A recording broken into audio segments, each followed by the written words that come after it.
تو معلوم ہوا کہ نکاح کے موقع پر جہیز نہ مانگنا یہ مولا علی کی سنت ہے، اور اپنی بیٹی کو کچھ دے کر ودا کرنا یہ رسول پاک کی سنت ہے۔ اور کوئی باپ بھی اپنی بیٹی کو خالی ہاتھ نہیں بھیجتا ہے، اپنی حیثیت اپنی طاقت کے مطابق کچھ لباس، کچھ زیور، کچھ کھانے پینے کے برتن تو ہمیشہ ساتھ دے کر ہی روانہ کرتا ہے، لیکن دلہا کا کام یہ ہے، شادی کرنے والے کا کام یہ ہے کہ دلہن والوں سے ایک رتی بھی نہ مانگے، ایک کاڑی نہ مانگے۔ ارے میاں، مانگنے کا حق آپ کو نہیں ہے، مانگنے کا حق آپ کی ہونے والی بیوی کو ہے۔ آپ سے مانگے، کیا مانگے؟ مہر کی رقم۔ ادھار لکھاتے ہیں ہمارے پاس حیدرآباد میں، کتنا لکھ رہے ہیں؟ 11,000 لکھ دو قاضی صاحب، 11,000 اب دے رہے نہیں، بعد میں دیں گے۔ مہر موجل، بعد میں دینے والا مہر، بعد میں دیتا ہی نہیں، انہیں زندگی بھر گزار لیتا، اسی دیتا نہیں۔ اب کیا ہوتا؟ شوہر کی بالکل آخری گھڑیاں آ جاتی، بیوی سے لوگ پوچھتے اس کی بیوہ سے، اماں تیرا مرد، تیرا شوہر دیا تھا تیرے کو مہر کی رقم؟ نہیں دیا۔ جنازہ سامنے رکھا ہوا ہے شوہر کا، کہتے ہیں لوگ پڑوس اڑوس والے، معاف کر دے اماں، اب جا رہا ہی نہیں، تو معاف نہیں کرے تو جہنم میں جاتا ہی نہیں۔ معاف کر دی، معاف کر دی، معاف کر دی، 3 مرتبہ اعلان کر دیتی۔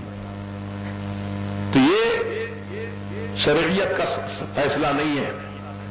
مرد ہو تو تم کو پہلے مہر کی رقم ادا کرنی ہے، یہ عورت کا حق ہے، چاہے وہ اپنے خود کے لیے استعمال کر لے، یا اپنے ماں باپ کو دے دے، یا اپنے بھائی بہن کو دے دے، یا خدا کی راہ میں خیرات کر دے، یا پھر کوئی نیک کام میں حصہ لے لے۔ آپ جانتے ہیں چوک کی مسجد، تو شہر حیدرآباد میں نامی گرامی مسجد ہے پرانی، چوک کی مسجد میں سنا کہ مسجد جو تعمیر ہوئی، کوئی نواب صاحب کی بیوی تھی جن کے مہر میں جو رقم ملی تھی وہ رقم سے انہوں نے مسجد تعمیر کروا دی۔ کیسی نیک خاتون تھی، ایک ایوی بازار میں مسجد ہے، وہ نیک قدم ماما، گھر میں جو کام کرنے والی ہوتی نا مایا ناما، وہ عورت کو جو رقم ملی تھی مہر کی، اس نے اپنی رقم سے مسجد تعمیر کر دی۔ آج بھی مسجد موجود ہے، بناگی کے پیچھے جو مسجد ہے۔ اس طریقے سے حیدرآباد کی خواتین نے ایسی خیرات میں حصہ لیا کہ ان کا نام آج بھی زندہ ہے۔ تب یہ مہر کا معاملہ ہے، چاہے عورت اپنے استعمال میں لا لے، کوئی اس کے اوپر حرج نہیں ہے، کوئی گناہ نہیں ہے۔ اگر کسی ماں باپ کو دینا چاہتی ہے تو دے دے، یا اپنے بھائی بہن کو دے دے، یا خیرات کر دے، اس کا حق ہے، آپ کو پوچھنے کا اختیار نہیں ہے۔ مہر کی رقم تو کیا کری، کس کو دی، یہ پوچھنے کا شوہر کو حق نہیں ہے۔ آپ نے دے دیا، آپ کا فرض پورا ہو گیا۔ تو یہ حضور پاک علیہ السلام نے جو شریعت میں جو قوانین رکھے ہیں میاں بیوی سے متعلق، کتنے پاکیزہ قوانین ہیں۔ مرد کو مانگنے کا حق نہیں ہے جہیز، عورت کو مہر مانگنے کا حق ہے۔ اکثر میں کہا کرتا ہوں جو لوگ جہیز مانگنے کے عادی ہیں، ہے نا، لسٹ مانگتے ہیں، پہلے لسٹ بھیجائیے کیا کیا دینے والے ہیں آپ۔ یہ آلوین کا پلنگ، وہ گیا دور آلوین کے پلنگ کا جناب، اب یہ دور ہے ساگوان کی لکڑی کا فرنیچر دیجیے۔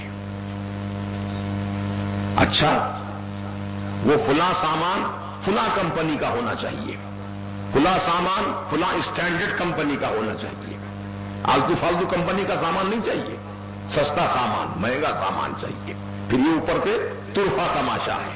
قصہ مختصر یہ کہ جب لسٹ بن جاتی ہے تو لسٹ کے مطابق وصول کرتے ہیں۔ تو جو جہیز مانگنے والے لوگ ہیں، شرافت کے چولے پہن کر لڑکی والوں کے گھر میں جا کر لسٹ مانگتے ہیں، سامان کی جہیز کا مطالبہ کرتے ہیں، ان سے میں کہنا چاہتا ہوں اپنے محلے کی مسجد کے دروازے پر جمعہ کے دن ہاتھ میں کٹورا لے کر کھڑے ہو جاؤ اور کہو بھائی اللہ کے نام پر کچھ خیرات دیتے جاؤ، میں بہت غریب محتاج آدمی ہوں، خیرات دیتے جاؤ، تو غصہ آ جائے گا اس کو، ارے مولانا کیسی بات کرتے ہیں آپ، کیا فقیر سمجھے کو آپ؟ میں کیوں مانگوں؟ اللہ کے دروازے پہ کھڑے ہو کر فقیر ہوں میں؟ ارے تو فقیر نہیں ہے تو لڑکی والوں کے دروازے پہ جہیز کیوں مانگا؟ کیوں آیا جہیز وہاں جا کر؟ جب بھیک مانگنے تجھے شرم آتی ہے مسجد کے دروازے پر، تو جہیز مانگنے پہ بھی شرم آنی چاہیے۔ میٹھا میٹھا ہاتھ ہاتھ، کڑوا کڑوا تو ایسا نہیں چلے گا۔